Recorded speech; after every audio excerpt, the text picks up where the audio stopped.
look at my dad's career, there's probably not been anybody that's been as successful for as long as he has been.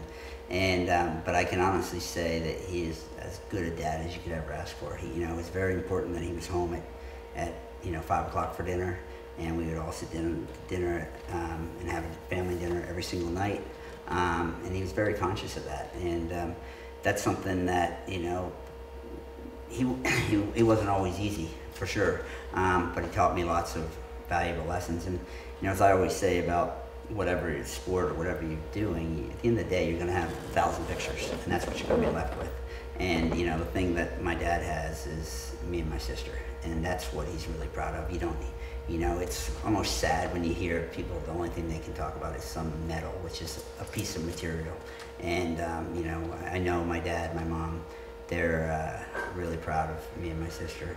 And as you are to, thankfully Jen's beautiful, and she gave you 2 unbelievably beautiful kids. I have no idea how that happened. We should check the DNA maybe, but I drugged her. Yeah. But that's exactly, and one of the things after that fall at Richland, going home, and I was moaning and groaning about how sore I was, and my wife says, but there's different things now. There's more to this than just you trying to go and ride an event or whatever. And she's maybe a little bit upset with me. Maybe not as much as the people that were killing me on the websites because of all the money I was making because I rode these horses. But it's true. It is. I do have. Even now already with Andre being pregnant, I do. If I usually get to the barn and I'm on my first horse at 8, if she was sick or she needed something, I went and took care of that. And it's been a bit of an adjustment for the people in the barn. It's but I got great guys in the barn that've been with me for a long time, and they're all successful, and they can run the ship. I'm really looking forward to our little daughter, hopefully, coming on in the beginning of March, and seeing what that brings. And I think it's interesting you said that, your parents are really proud of you, which shows, I know my parents are really proud of what I've done, and it just goes to show parents are delusional about actually where their kids' successes are, because my parents have no reason to be proud about me, but apparently they are. They tell people that. Well, I'm sure it's probably the same with your parents. My parents are most proud of me because somehow I was able to wrangle in Andrea. And I'm sure your parents are proud of you for getting Jen, and probably thinking, man, we must be missing something. How are these girls that stupid? Because they have absolutely nothing to offer. But I think in my situation, having my parents, my mom rode at the advanced level. She rode at badminton, and so they lived this life. But what is really important to them is the kids and the family, and that's what we talk about. Is and a lot of times the horses were involved in that, and I've been fortunate to go all over the world because of horses, and I'm now able to do that. And actually, that's something that's great for my owners, is they enjoy going to some of these events all around the world that didn't matter how much money you had. If you didn't have a horse in that event, you couldn't go into that palace. You couldn't meet this person, and that's those things that I've grown up with, sort of part of my life, and now I can sort of show that to my owners, but then again to my daughter, and very excited about that. It is funny how it opens doors that everybody has these dreams of going to the Olympics, riding a Rolex and that sort of thing, but what it really does is it almost elevates you outside of what your normal life could be. When I met Jen, I was living in a mobile home that the floor was separated from the wall, and when it would snow, there would be a drift in the corner of the mobile home because it was just that bad. And when I met her and we finally sort of figured out what we were doing, she moved into the mobile home, and about 10 years later, I was driving along and I was thinking about what a state I'd been in at that point, and I called her and I was like, what was wrong with you? Like, what would lead you to believe that someone living in that situation would actually go somewhere that you'd want to be involved in that? And but from that, I've gone all over the world as well. Like you said, you can't buy your way into the situations, and I didn't come into it with the money to do those things. But the opportunity arose that I was able to go into a palace and meet people that people think are really important, and realize that they're just they're normal people as well. But the cool thing was that I was elevated to that just due to the horses, and that's and then hopefully again my children will get to appreciate it. I mean, I don't know, how long have we known each other? I have no idea. Again, probably too many calls. See, I remember that one because I was at your farm in 1986 getting ready for Radnor, and so you would have been, I think, 10, and you were running away. I didn't know who you were, and I didn't really running care. Away from home, or running away from home. No, I was much nicer back then. Yeah. And I remember at Chesterland, I was riding in the ring, and you were with your backpack going off across the field over the hills. And I remember later talking to you about it, and you were like, "Yeah, no," or maybe it was your dad, and whoever it was like, "Yeah, no, that happens at least twice a month. He just decides he's running away, he can't take it, and he's going." It was pretty damn funny. That's interesting. I didn't know I did that, but that's. Anyway, that's where my adventure side comes in. Yeah, well, it's probably the falls in your head that's taking that out. Yeah, maybe. I think I got left out a few times in the snow. So the Olympics next year, and then beyond that, what are you thinking? Like, you going to do the same thing your dad did and ride it till your dad amazes me. No. I'm really going to focus on my golf. Yeah. Yeah, quite like that. And no, I mean, my dad's. He loves it. He just loves horses, just loves riding, and as I do too. But I really, I don't know how long I'll do this. I mean, it is my job. It's the way I make my living, and so, unless this show hits big, I'm probably not going to be rich. But maybe if we can put your face up on. Yeah. We can save Buck from his future. There you go. And if I'm relying on Kyle, I'm not looking good. But it's I do have things that I want to do that are I'm very I enjoy doing business stuff, and but what I get out of this is I like riding horses, but I really enjoy the people part of it. Like I really enjoy the people I meet on the road, and the people that are I really enjoy. People that are on my team and getting to know them. I've got some fascinating owners. I've got some fascinating people that work for me that have come from all different walks of life, all different countries, all different jobs, all kinds of different things. And so there's lots of different routes that, who knows where I'll go. And probably when I'm 65, I'll be still sitting on the back of a horse getting ready for rocking horse.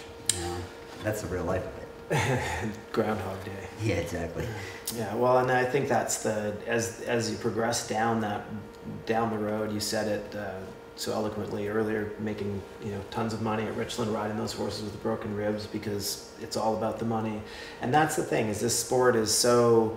Right now I've got 3 horses that I'm aiming for the Olympics next year, and we have a partial syndicate on one of them. The other two we own outright. And you don't make any, I don't make any money doing those horses. I do them because I really enjoy the sport itself and the riding and the training.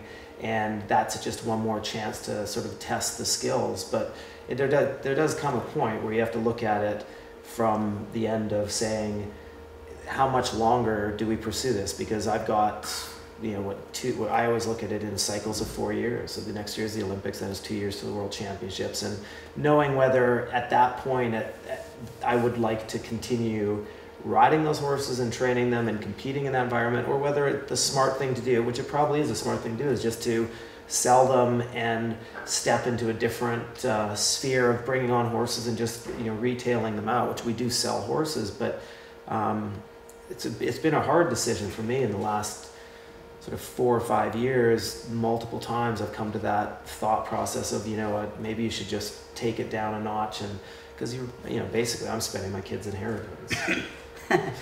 Well, I think for me it's certainly different in that I don't love selling horses, but what I do, I really enjoy getting to know the people, and I enjoyed as a kid playing sports, and I loved the camaraderie you had with the team, and that's what I've tried to do in my barn is make it a team, and everybody has to do their job. They don't have to do anybody else's job, but they have to do their job, and I really enjoy putting a team of people together and a group of people, and whether it's the lowest guy mucking the stall to the most, the owner that has a lot of horses, that they all can sit around the table and everybody have a good time, and we're all working towards the same goal. And so that part for me is, the sort of driving force behind it. And, so it's a business. Obviously, I'm fortunate to have the people behind me that enjoy it. For me, it's teaching the riding lessons and stuff like that, which again, for me, is the people side of it. I mean, it's going back to my dad. He loves the horse side of it, and I really enjoy the people side of it. I enjoy taking people on journeys and, talking to them, communicating to them, and having them, get their competitive fill through me. Mm-hmm. And, I've been very lucky. I have some great people that have, just been like second family to me, so basically for me, it's going to come down to how long do they want to do it, and are they enjoying the journey, and that may be my answer. Well, sort of is interesting because with your repugnant personality, I'm sort of surprised that anybody wants to spend any time with you. Yeah, I don't know what that means. Didn't go on to college either. Yeah, I didn't break that. No. Yeah. All right. Well, I think that do you have any plans for Christmas? Is there something you just? Yeah, we're getting ready for Christmas. We're first going to close on the house, so might be a little late getting a Christmas present this year. And just see how much money's in the bank. Luckily, we have mortgages. But we're going to go up to Andrea's family up in South Carolina, and I think I usually get there about 11 o'clock in the evening on the 24th, and I'm usually out of there by sort of 1 o'clock in the afternoon on the 25th. So I was there for 2 days. Very relaxing. And it's one thing I'm not great at is relaxing, as probably most people know. But we're excited. My family and Andrea's family are all gonna meet in Rock Hill at Andrea's family's place where we got married, and have a good Christmas, and get ready for the new year. Excellent. And then it'll be Rocking Horse again, Ocala. Rocking Horse, Ocala. The winter or the eventing showcase in Wellington is exciting. That's exciting for the sport, and I'm looking forward to taking a couple of horses down there. And it's I think we have be careful of appreciating how lucky we are to drive down down Route 40 to have a place like Rocking Horse that we can go to. And sometimes, I certainly have to catch myself and thinking, oh man, we got to do another event. And we're so lucky to be able to do that event and do any events. And,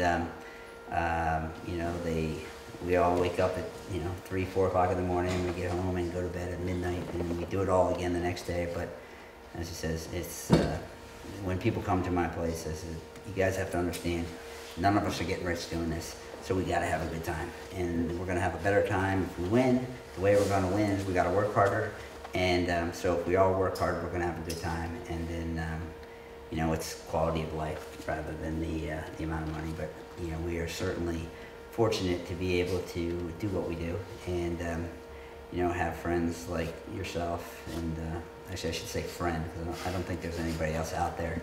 But I thought you had one other one. Yeah, maybe, but I can't remember who they are either. It's exciting times. And what about you? What are you guys doing for Christmas? We are staying here. We've been building building up on the farm, and so sort of the same thing. Our gifts are going to be involved in what we've actually done for each other on the farm and for the kids, and then trying to get home to Calgary to visit my family. We try to go there for New Year's and go skiing and stuff, but I'm having a little bit of a passport issue at the moment. If anybody out there can help me with that, that'd be great. You on the watch list? Yeah, I guess. Yeah. But I can go buy guns still. Oh, there you go. We're going to have to edit that, aren't we? Yeah. Unfortunately, my father's been kind of sick recently, so I've been trying to get back up there, but I've had a lot of trouble with getting out of the country. So, and then on to the year, and I think you hit it right on the head. Is it's sometimes hard to remember how much, like we go to an event with people, and I've got kids that we always have a fresh group coming in, and they'll be like all excited about the event we're at, and I'm like, wow, we're excited about being here. And sometimes it's hard to remember what it was like to want 3 horses at that event or 1 horse at that event and just hit every single event you could go to. And it's a little bit like eating ice cream 3 times a day. I like ice cream, but after a little bit, I kind of would like a break. And for sure, if you do anything enough, you call it a job, right? Yeah. And that's where I have to be careful with my, you know, when I'm becoming this professional golfer. Yeah. You know, that I maybe won't enjoy it as much if I'm playing golf. You know, because I probably, if I was doing it, I'm probably not the kind of person to play 18 holes. I got to play 80 holes in a day. Right. And so I don't know by day 4 if I'm really going to enjoy it anymore, you know? So, yeah, I might stick with this for a while. Luckily, we won't have to worry about that, I'm sure. No, probably not. All right, well, we're going to wrap this up, and hopefully we can have you guys watching a few other episodes. Like I said, the whole idea is we're going to have some educational stuff. We're going to have some lessons. I'm building another water jump at my farm right now because every farm needs 2 water jumps. So I'm going to do a little clip on that as we're building it, and we'll put it in association with this so that then you can follow that. So if you have a silly idea that you want to build a water jump or a pond, you can kind of follow the mistakes that we've made and hopefully avoid them.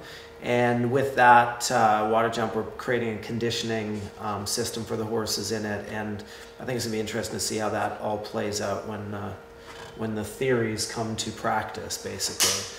Anyways, we hope you enjoyed it. Eventing Talk with Buck and Kyle. See you guys.